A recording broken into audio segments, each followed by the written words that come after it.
Hi, I'm Neville Shah, and I had a conversation with Veer Gupta on his podcast. It was fairly interesting. We spoke about like channeling energy and stuff, and I wanted to eat ice cream really bad.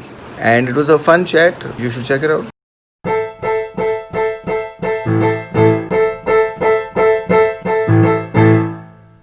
Perspectives. Life through perspectives and perceptions. Episode 16 Channeling Your Energy with Neville Shah. Hello and welcome to the Perspectives podcast with me, your host, Vir Gupta. This is a show where I bring on people that I find fascinating and I just have simple, fun, and honest conversations with them about what they do, what they like, what they don't like, and everything else that I possibly want to talk to them about. Also, make sure to head on over to your favorite streaming service, whether it's iTunes, Spotify, Anchor, or even YouTube, and give us a follow to stay updated with every new episode that comes out. It'll also be great if you can leave a like, a rating, and even just share the episode. Anyway, on today's episode, I have someone whose work I really enjoy watching and listening to. His 1 hour comedy special on Amazon Prime is my favorite. And it's not just because of the number of times I've seen it, but it's also because of the way that he talks about and deals with such topics like depression, death, suicide in just a lovely format. More than anything, I love his YouTube channel, which he recently reactivated. And on it, he has cooking videos, stand-up clips, and his stream for sanity. Although, on this episode, I talked to my guest about how he thinks he's a product of therapy, a funny story about the first and last time he trended on Twitter, and a whole lot more. So, without further ado, here's stand-up comic, podcaster, and everything else that he does. Here's Neville Shah. What is up, my man? I just like to start with a very simple question. How are you today, given the current situations? Like, how are you doing generally? Dude, I've cancelled on you once. That's how my life is right now. Crazy, man. Suddenly work has just gone through the roof, dude. Also, it's pretty amazing that you're saying stuff like his special on Amazon Prime is my favorite special or whatever, but you never said which special. It also means that the second one could be totally shit. No, it's not. I'm serious. I'm just saying, that's what it comes off as. Right. It's like one of his specials is great, but the other special is so bad, I don't know what to do. But coming to what you do right now, among all the things that you're doing, you also have a day job, right? So what is it like sort of juggling everything that's happening with comedy and the podcast and just your day job in general, which is pretty big, right? Yeah. So I really like money, dude. I'm a fan of money. Also for me, I started stand-up age-wise pretty late. I mean, apart from Atul Khatri, Veer who was already famous, Pant who was also almost already famous at that point, Tandon who started a little later. I mean, I'm pretty much up there in the age bracket, right? I don't have the guts that Kunal Rao and all that have to quit my day job and do this. I just don't have it because I'm a big fan of money. But have you always just been doing many things? I've spent pretty much a lot of my life doing like more than one thing, I've always sort of had that affliction, which has also caused a lot of problem in life, but it's fine. But like you sleep less, you'll be fine, I love that. Do you think there's been a reason that you've like always been doing many things at once? One is that I suffer from the imposter syndrome, like tremendous imposter syndrome problem. From the imposter syndrome, the biggest worry is always, shit, what if this gets over? Then what will I do? Then like, this is the last thing I'm ever writing. This is the last thing I'm ever directing. This is the last joke I'm ever telling. So I suffer from that very badly and I've always suffered from that. The other thing is I'm super like insecure about whatever it is that I'm doing. And I guess it comes from being a creative person. So I just like to do it. Plus, in the beginning, I don't know how to say no. No, I was like, kaam mil raha hai, to why am I saying no to work, right? Then there's also another issue. Like if you talk to a lot of my like colony friends, from my youths, they're all surprised that I have not become a drug addict on the side of the road, completely unable to do anything. And the reason for this is because I really had no direction for a very long time in my life. I was never great at studies. There was no such thing as like BMM and like writing wasn't an option. I graduated when there was BSc, BA and BCom. Like I did a mass comm postgrad, but that was after I had already gotten a job in advertising. I knew of what advertising was by then. Here, Yeah. you didn't know. You thought that somebody is just doing this advertising job in their life. I had no clue. My mom also didn't know for the longest time, what do I do? Why do I come home at 4 in the morning? So there was that. Plus, one thing, and this sounds like an old uncle giving gyan, which I'm fine with now, but I was very hyper as a youth. I don't want to use the medical term, but like it felt like I had ADD. I Right, wouldn't right. finish a lot of things that I would start. I always felt like a hack and all of that. And as a result, I also had tremendous anxiety. And because of that anxiety, it just seemed like I was a hyper kid and I was a kid that was constantly confused or constantly whatever. And people used to give me this advice that with the sentence, channel your energy. Okay. And this sentence, channel your energy, has lived with me for a very long time without actually understanding what channel your energy means. Yeah. I never understood what it meant. I was like, what do you mean by channel your energy? Am I like, they'd be like, go to the gym. And I'm like, fuck you, I hate the gym. Or like, play sports. And I'm like, dude, I'm extremely clumsy. I play whatever badminton and cricket, but outside of that, like, I'm not athletic. So everybody just kept saying this channel your energy. Until I realized that this multiple things that you do is what they actually mean by channel your energy. And then I guess it just became habit, yeah, because I was always doing multiple things. I was doing theater when I was a kid. I was writing, I was acting, believe it or not. I was doing production, I was doing lights, I was doing all of that. And I guess that just stuck as a habit, yeah, to be able to do whatever was needed to do. But I get that how you've been able to be so creative because you did all these sort of things. Like theater is anyway a way to sort of explore, and then with theater you can get into so many things. Like you said, lights, like which is so underrated as a topic. I'm saying this as a theater boy myself. So like getting into the production and like going behind the stage and being like, oh, this is how this works, this is how, and then going from there, which is really quite interesting how you channeled Dude, your one of energy. I remember one of the first gigs that I ended up getting was I would have to sit on the catwalk and right under the AC duct. And there was a point in the show when I got my cue because of a dialogue or whatever, I had to throw chumki. And chumki was basically cut glitter paper. Right. And that was it. That was my job. Just sit with two blankets sometimes near the catwalk and just be there. Like, yeah, I've done shit, dude. Well, on that note, I'd like to talk about some other things that you've done. I began watching a lot of comedy back in like 2016 when it suddenly started getting quite insane for like Indian comics. And like then I started noticing that, oh, directed by Neville Shah, like for a couple of specials. And I'm like, wait, isn't he a comic? What is he doing directing specials? So how did that happen? How did that happen? No, yeah, I direct stuff. So Yeah. when an opportunity came to direct a stand-up special, I was like, yeah, this sounds like something I want to do.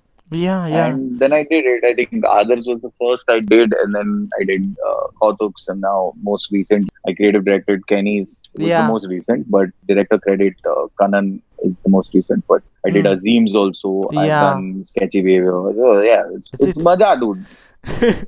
To be on the other side, I won't ask you what you prefer, but is there something that you like more of being on the other side? Ask me what I prefer. Ask me. I will tell you the answer honestly, straight up. Okay. What do you prefer? Directing, dude. Hands down, dude. I've spent my whole life wanting to be a director. I want to direct feature films. I have no qualms about saying that. Like, I've wanted to direct my whole life. I'm a storyteller, dude. And I want to tell stories. I mean, even my stand-up is effectively storytelling only. It's not like my stand-up has punchline, setup. I don't even know how to write a punchline. Like, Kautuk, Varun and all make so much fun of me because when we have to do like a setup punchlines situation, I can't write like, hey, I was walking to the bank and then the bank was shut or whatever. I can't write a punchline. Okay. I mean, it's not like I absolutely cannot. It's not something I enjoy, and it's also probably something that I won't do very well. I'm eventually a storyteller. Like, to me, the most important thing of anything is telling stories. If you look at the specials that I've directed, I've tried to bring in some semblance of some like foo-foo-fa-fa I will try. And it's a study for like film students in like post-intellectualization worlds or whatever. If you get it, you get it. You don't get it, you don't get it. But in my head, I know that I didn't just put 3 cameras or 5 cameras or 7 cameras down and shoot a special. I know that I attempted a narrative or attempted a thing.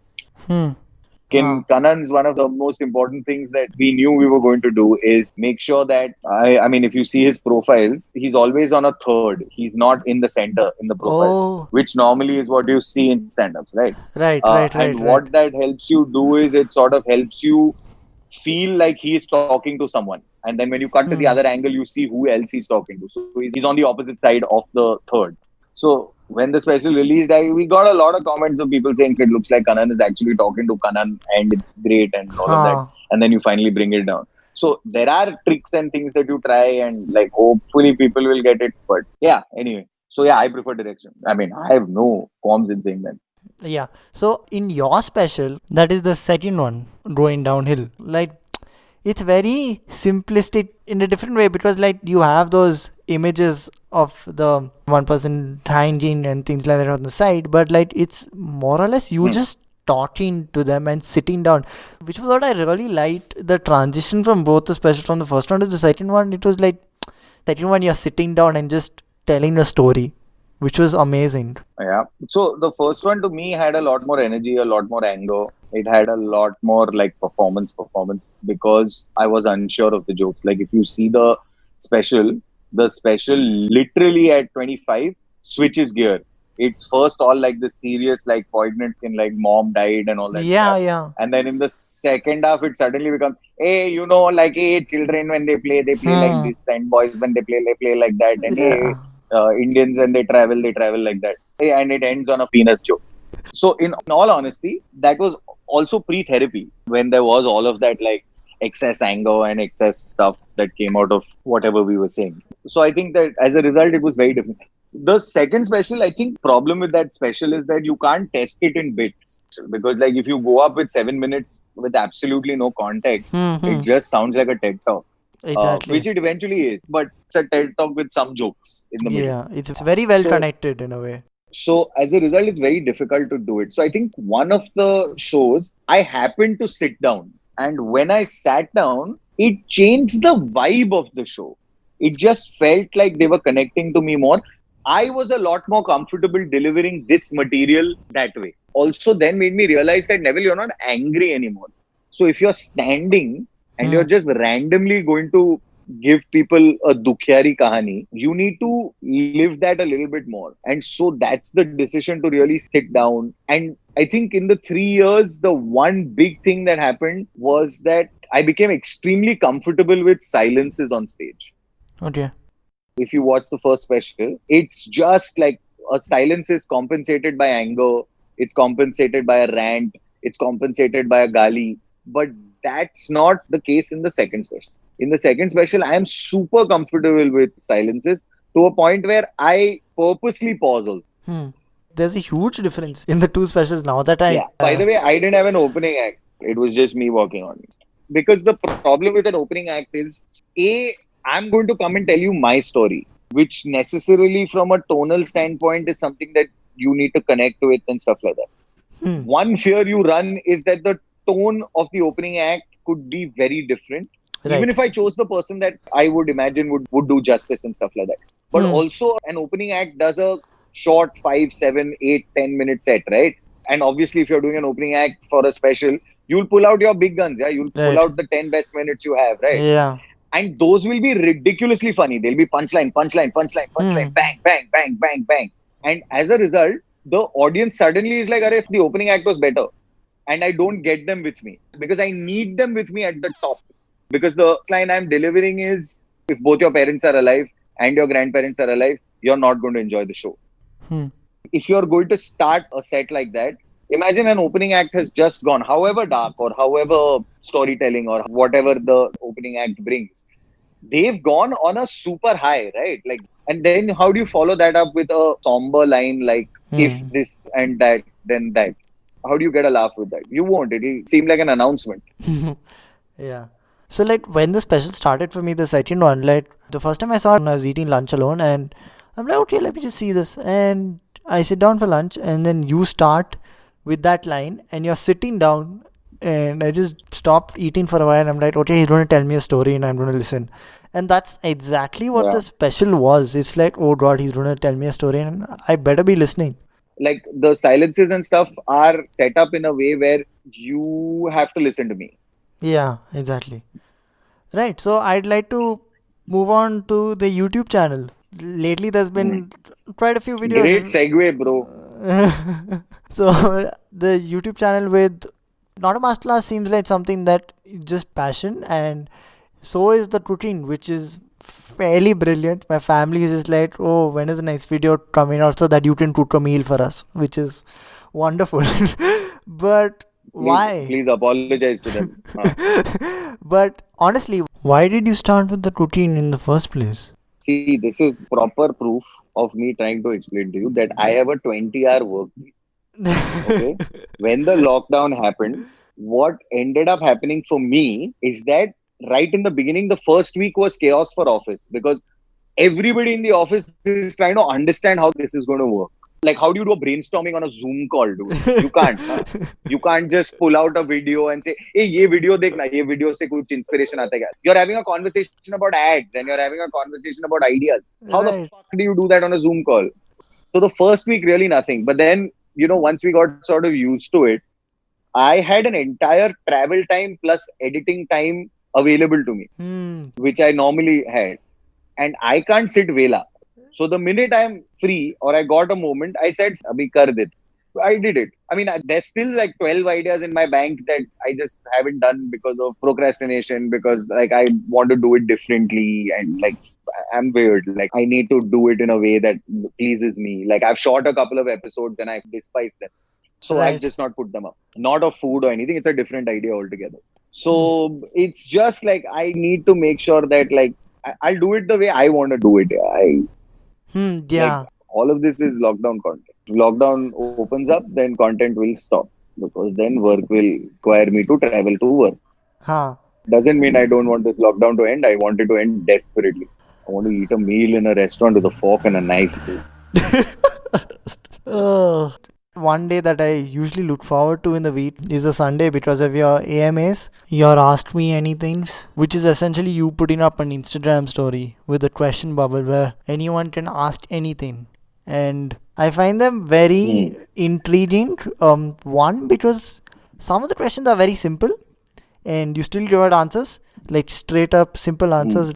You'll also give out like long drawn out answers, which are wonderful. But why are you still continuing with them? Bro, traction चाहिए life में traction. Instagram needs traction.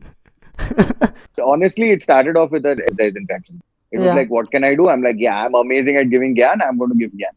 And then it just became a thing where I skipped a couple of Sundays also. But I do it because I guess it's now a thing. Like people expect it. So I think that this is also a great way to genuinely connect with the people who've been asking you stuff or trying to tell you stuff. Also, I genuinely don't filter questions. Like it's a mood thing, dude. And if you notice, because I answer them at different points in the day, the sarcasm or the sardonic responses change. But if someone asks me a mental health related question, I'm not going to say, yeah, go take a pill or whatever. But like if they ask me some like crap question, then more often than not, I'll not answer it. But if I'm in one of those moods, then I'll answer it. And I'll be Sarcastic. like, Yeah. Also, then it's like, okay, he's funny also. That will also happen. I mean, there's really no reason why I do shit, dude. I only do shit because I want to do stuff. That's really it. If I was doing stuff to please audience members, I think I'd have another 0 on my subscriber count, dude. Wow. That's a nice way to put it. But you just did mention mental health. I mean, the stream for Sanity, which is basically you with a bunch of psychiatrists and psychologists answering mental health questions on a YouTube stream, is definitely something interesting and different from what people are doing. So was that again just like I want to do this and that's the only reason I did it, or like I've been discussing this in some way or the other with my therapist since a year wow. or more maybe. So when this came, I think the first AMA I did on Sunday after the lockdown, my inbox was only mental health related questions. Oh Only. wow. By only, I mean like 90%, 80% of them were that. Right. And they were all like, bro, I can't live with my mom. My mom is toxic. My dad is toxic. And more often than not, people say this stuff in someone's inbox because they know that they can say it. and they know that it's probably not going to get out. And it's a venting tool more than anything else. Okay. I saw that. I spoke to my therapist at that point. I was like, okay, maybe there is an opportunity to do it. And I was like, there is a way to put this Zoom thing on stream for sure. Okay. So then I was like, okay, now let's see how to do it. The first time I did it, dude, the evening before it happened, the anxiety I had, literally an hour, not even the evening before. And I was losing my mind because I had to do several things to make the stream work in all fairness and with, making sure everybody's anonymity is maintained and things like that. Because the first thing I needed to do was try to figure out how am I going to collect questions anonymously? Yeah. Because this is only going to work if I get questions anonymously. Even if I get 5 questions, that's fine. Okay. Right. But they need to come in anonymously, because the kind of stuff that I get, even in my DMs, it's always like, don't tell people, don't mention my username and things like that. Wow. So I knew anonymity is really important. So therefore the form system happened. And in the form system, you had to make sure that in no way were you collecting anybody's email address or anybody's name. I remember the first Excel sheet we got, I put it out on a Thursday. And really, I'm not very popular. I'm still not in the big league with the other comics who are really popular. I mean, I'm the least famous, even in terms of follow account, among Kautuk, Adar, Varun and I. And I'm well aware of that. It's not that. So my biggest worry was, Sala kaun karega with this much problem. Yeah. I put up the thing on a Thursday night. Friday evening, I had 300 questions. Wow. Which I was like, wait 1 minute. I think a lot of these questions are repeated. But they weren't, dude. And I don't even know how that happened. And then by Saturday, I had 554 questions. So I was like, there's no way you can answer 554 questions. That just reading 554 questions is going to take me an hour. Yeah. So then we had to rework the stream. So earlier, the plan was like, we'll take a couple of really big questions and try to answer it. But that's not what we did. Because we had to redo the stream, we said, okay, then let's work with themes. So on Saturday night through Sunday afternoon, we had to actually bring out the theme saying, okay, living with family is one theme. Money and job loss and that fear is another theme. Okay. Then living with abusers is another theme. So all of this then had to be done overnight to try and get to a place where we could just have a stream that was successful, that gave people all the information they needed. And that's how Stream for Sanity happened. So I wanted to do it, and my intention is to do it once a month. But yeah. But it wasn't planned कि मैं करेगा तो public follow करेगा मेरे को. हाँ. उसके लिए तो है ही नहीं. मतलब how will they follow me? मैं तो 2 घंटा बकबक करने वाला इंटरनेट पे about mental health.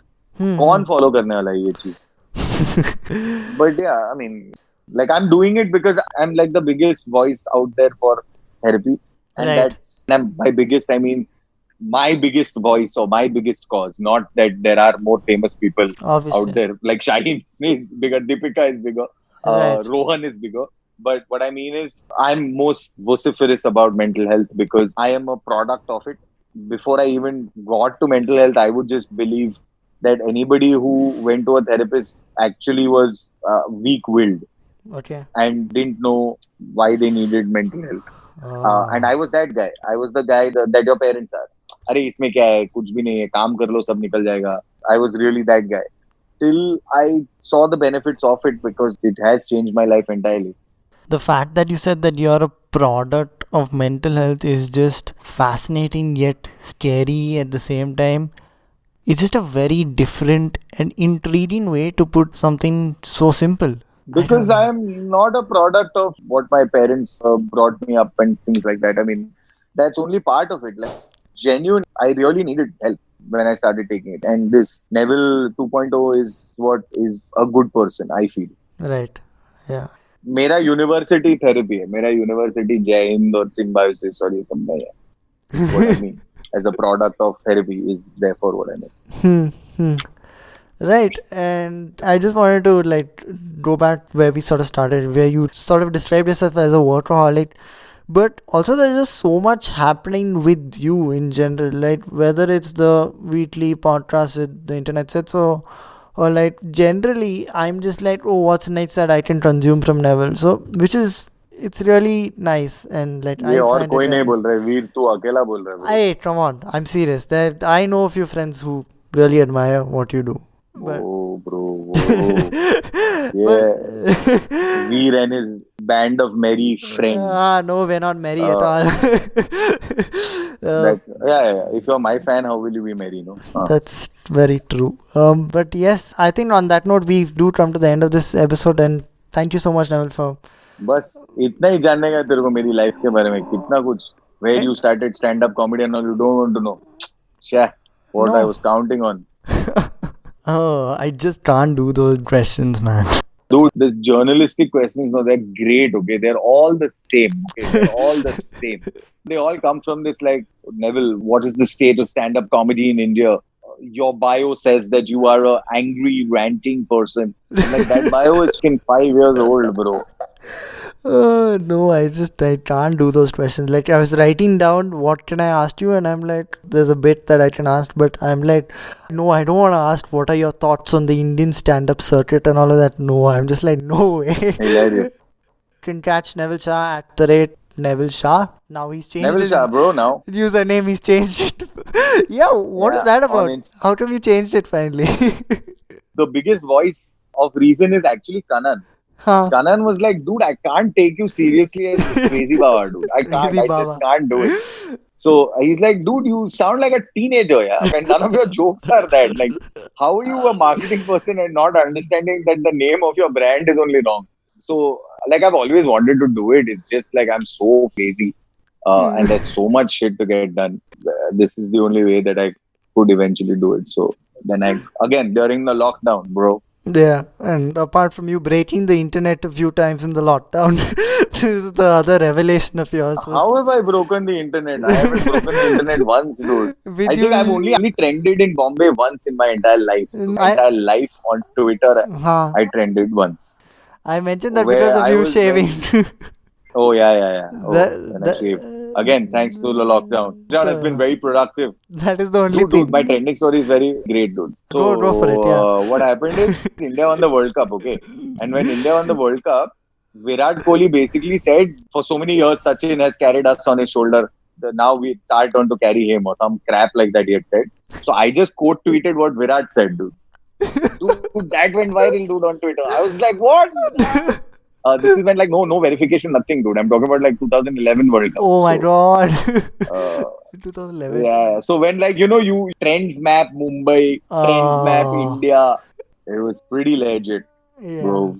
Pretty legit. Do you have any closing thoughts or anything that you'd like to say? I want to eat ice cream, bro. Okay, fair enough.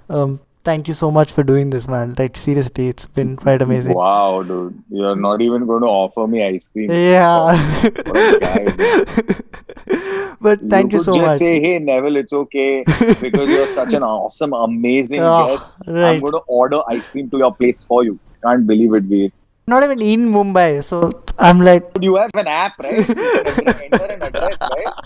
Oh, my God. What's the point of being born with the internet without knowing what the internet can do? You young kids, no? You. Like how you said in your special as well, I hate youths. It's just such a weird... To me, it's the collective pronoun of young people, youth. Right. And you have to say it with a certain amount of stank. Like, otherwise, it doesn't work. Like, you have to like have a certain amount of stank when you say it. Youths. But, right. Yeah. So... Can we like do a proper formal ending if possible? Right. Yeah. What's the formal ending? Formal ending is just saying thank you for. I thought I want to eat ice cream is great because ice cream is actually a dessert, dude. Kind of meal. Okay. Right. Okay. Just that's just rude, bro. That you don't think my ice cream thing was a great closing thought. Wow, dude. There's fucking layers in that ice cream. But thank you so much. Honestly, thank you so much for doing this. It really means a lot. Thank you for having me, Veer. Hope you're happy. I'm happy. Everybody's happy. Now I can go and eat ice cream. I think that's the best way someone has ever signed off my podcast. But yeah, as I mentioned before, you can catch Neville Shah on his Instagram at the rate Neville Shah. You can find me on Instagram at the rate Vir_Gupta. You can find the podcast at the rate perspections.podcast. You can also find Neville's 2 comedy specials, Going Downhill and What Are You Laughing At, on Amazon Prime Video, and also attached down below. His YouTube channel featuring all the videos that we've spoken about is also linked down below, so be sure to head on over there. You can also find the podcast on your preferred streaming service, whatever that service may be. Please don't forget to leave a like and a review on the service that you're listening to this on. You can also find the podcast on YouTube. Please do share it means the world to me. I also have a YouTube channel where I've done sketches, quizzes, and many other fun videos like that. Be sure to check that out as well. All the links to the other streaming services are linked down below as well. And be sure to check out the other episodes. And until the next episode, goodbye.